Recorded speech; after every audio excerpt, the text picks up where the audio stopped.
What is up, YouTube? It is Doc here, Docky Style Gaming, and I am back at it again with another GodFall video for you all today. Now, in this video, we are going to be taking a look at the new and improved Hinterclaw build that still gives you all of the survivability and immortality that you want, but now some massive boss damage and just DPS in general, while also taking a look at what's, in my opinion, one of the strongest weapons in game. So, like I always say, without wasting any more of y'all's time, let's actually just hop straight into this video. Now, first, let's take a look at all of our stats currently. Now, the might is at over 3,300, spirit is sitting at 2,000, and vitality is at 2,000 right now. Primary DPS is over 4,100, secondary DPS is over 4,500, and our crit chance is at 64.4, and our crit hit damage is at 328%. So just base damage wise, these stats are looking pretty good. But we're also going to be taking a look at how to increase that damage even further. So first, let's take a look at the new primary sword that I'm using right now that I was alluding to really wanting to get in my last Hinterclaw video, and that is the Sword of Dominance. Now, the Sword of Dominance is a Ascended Tower of Trials exclusive weapon, so if you want to get this weapon, you have to run Ascended Towers of Trials. You'll get a chance at it, it's all RNG based, so you might have to run it a few times for you to get it, and you'll definitely have to run it a lot of times for you to get the right roll, unless you're just insanely lucky and get a god roll on your first Sword of Dominance. Now, looking at the one that I have right now, it is a physical DPS with the two primaries, one being gain the Blessing of Luck whenever you inflict an ailment, and your polarity attacks inflict ailment. And then the second primary is whenever you inflict bleed, you shoot up to 2 projectiles that deal physical damage to enemies, and your weapon techniques inflict ailment. Now, this is almost my ideal role. Now, the only thing I would probably change is if my first primary stat was the exact same ones from the Draft School's Legacy, but honestly, I'm not complaining. Being able to shoot projectiles that deal increased physical damage to enemies while also gaining some increased crit thanks to the Blessing of Luck is never a bad thing. And with both of my secondaries being increased crit and increased crit, this is a really good role for the Sword of Dominance for my particular build.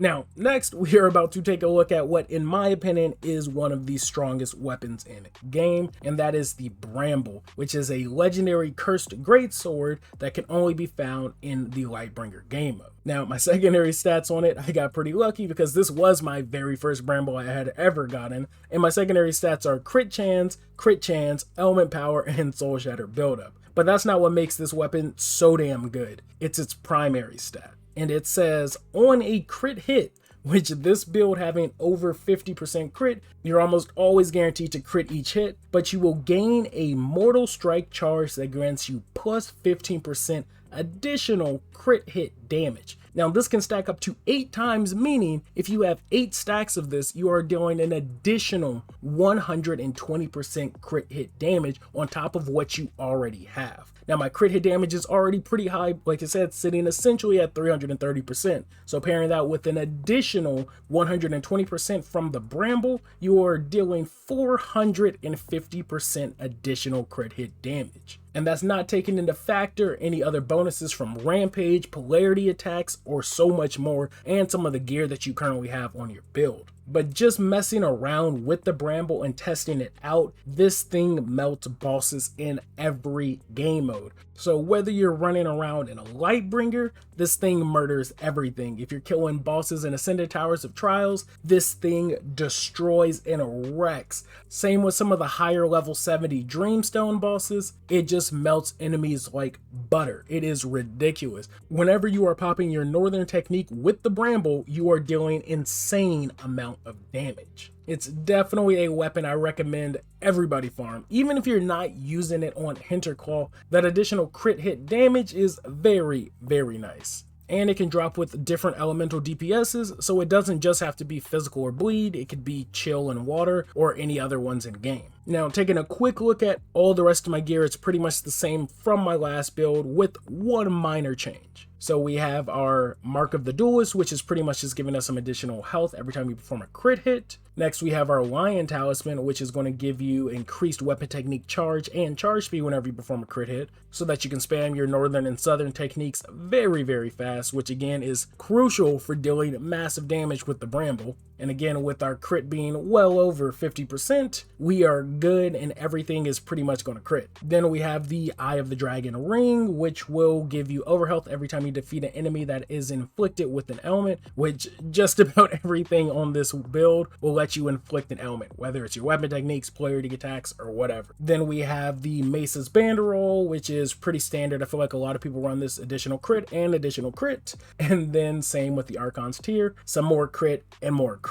Now, what's nice about all of these pieces of gear, minus the 2 weapons, is that they can all drop as primals. Now, currently I don't have a primal Mace's Banderole, and I don't have a good primal Mark of the Duelist, so those aren't on right now, but they can drop as primals, and if you want primal versions of this gear, you will have to run Ascended Towers of Trials to get it. Now, the ring is something that is new from my last build, and it is the Mark of Glory Epic Ring. Now, this does drop as a purple or, again, epic, but I did upgrade it to a legendary. And this essentially lets you deal increased damage, but enemies will deal more damage to you. Now, this really ain't an issue because this build essentially lets you keep all of the survivability and immortality from my previous Hinterclaw build, but now you'll be able to deal some increased damage. And speaking of increased damage, these are the 2 new rings in particular that I feel like players should be going after if you want to deal even more damage. Both of them in 2 unique ways, but more damage nonetheless. Now, the first of which being the Dawn Lord Signet. Whenever you defeat an enemy with a takedown, the enemy explodes, inflicting bleed and dealing physical damage to nearby enemies. Now, this paired with my skill tree and the build that you currently have, level 5 takedowns on your skill tree will make this ring incredible. Because every time you kill an enemy with a weapon technique, you'll be able to automatically perform a takedown, which will then proc this ring's effect, dealing essentially crowd control bleed, which is pretty damn good. Not only will you be proccing bleed, but you'll also be dealing increased physical damage to surrounding enemies. And again, whenever you inflict bleed, you'll start proccing the perks of some of the other weapons and gear that you already have on your build. So this ring paired with everything else is another really good ring when it comes to crowd control on this build. Now, this next ring is great for just dealing some increased damage, and that is the Aspen Band. I was recommended to check this ring out by another GodFall YouTuber while I was streaming Ghost, and yeah, this ring is definitely the truth.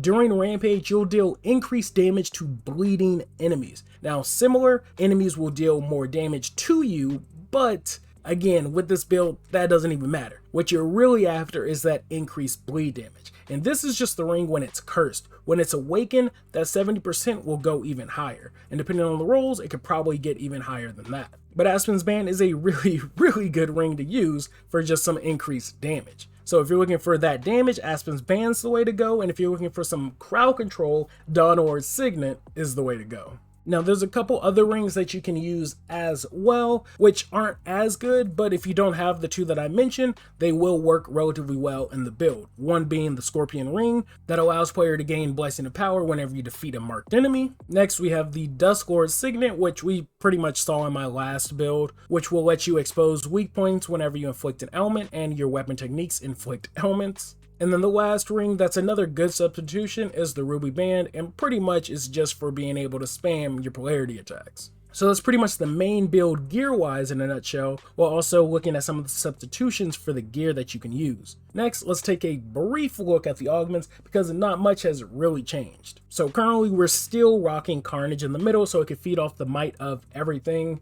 We have Rift on this side, Void Shell down low so it can feed off the might of these 3 augments, Carnage, Rift, and Twilight Bloom, which is, boom, another augment. We have our Paradise, which I have still yet to get as a primal, and then these are the 2 that I'm going to recommend that you can switch out. We have these 2 blue augments, which are Primal Energy and Hypnotize. Now both of them are pretty much just giving you additional health, one's whenever you use a banner and one's whenever you use a lifestone. Now granted, the build that we're currently running, they're not too necessary just because you can consistently heal yourself as long as you're hitting an enemy. So if you want to switch them out, you can, and these are 2 recommendations that I would recommend players swapping swapping them out with. The first of which being the Warp Rare Augment. It applies stasis to nearby enemies whenever you use a Lifestone. Like I said, since you won't necessarily need to use your Lifestone for overhealth because it's so easy to gain it, you can swap it out for a bit of crowd control. Applying stasis will freeze nearby enemies, so if you don't need that additional overhealth, this is another really good one to swap out in its place.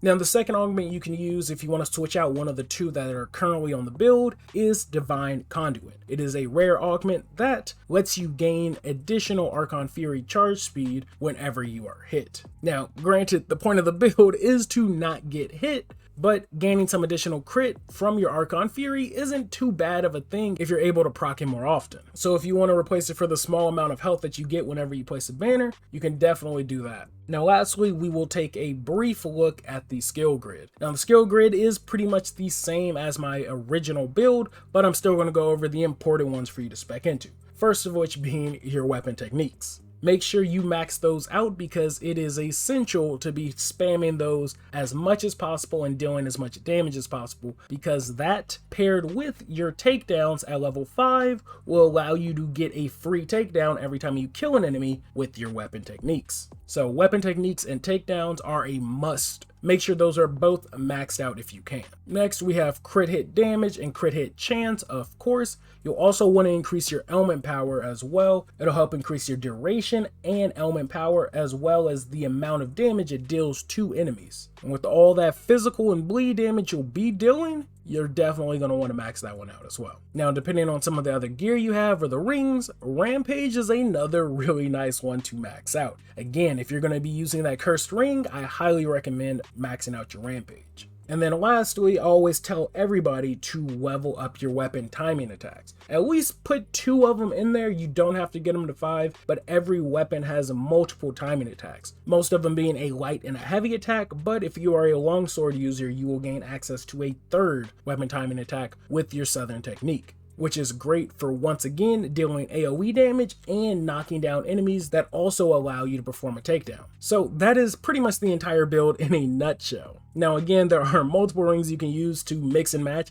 and make this build a bit more your own. And then also, even when it comes to the Sword of Dominance that I currently have, there are definitely better rolls and stats that you can get on it, as well as the Bramble as well. But speaking of the Bramble, make sure you farm this. If you are a Hinterclaw main and are not rocking the Bramble, what are you doing with your life? But all seriousness, what I pretty much do is just rock my Sword of Dominance as my ad clearing and weapon technique spamming, and then whenever a boss or mid boss comes out, I'll hurry up, switch to the Bramble, and just start popping the Northern technique over and over and over again until their health is just melted. And if you have it when it's fully charged for a polarity attack, it'll be dealing even more damage. Once you get the Rampage up on it, even more damage. Once those Mortal Strike charges are up, even more damage. And depending on the rings you have on, you could be dealing even more damage. So definitely pick up the Bramble if you haven't. I feel like it is one of the strongest weapons in the game, but other than that, I'm going to wrap up this video. Hopefully this guide helped you all improve your Hinterclaw build even further. I've been getting a lot of good notes and information on my Hinterclaw build that I posted last time that has been helping people get through floor 30 and clearing just about any other activity in the game. So now you'll still be able to do that with this build, but you'll also be able to deal even more damage. So if this build helps and if this video helps, again, let me know in the comment section below, and be sure to join the Discord if you haven't. Again, we have guides, builds, breakdowns, and so much more in there, LFGs. So if you're looking for people to play with on both the PlayStation or PC, it's all in the Discord. Again, link to it is in the video description. Other than that, I am out of here, guys. Thank you all for watching. Like always, be sure to leave a like if you liked the video. If you didn't, you still might as well leave a like because nobody's going to see your dislike. Other than that, I will catch y'all later. Thanks for the love. Thanks for the subs. Peace.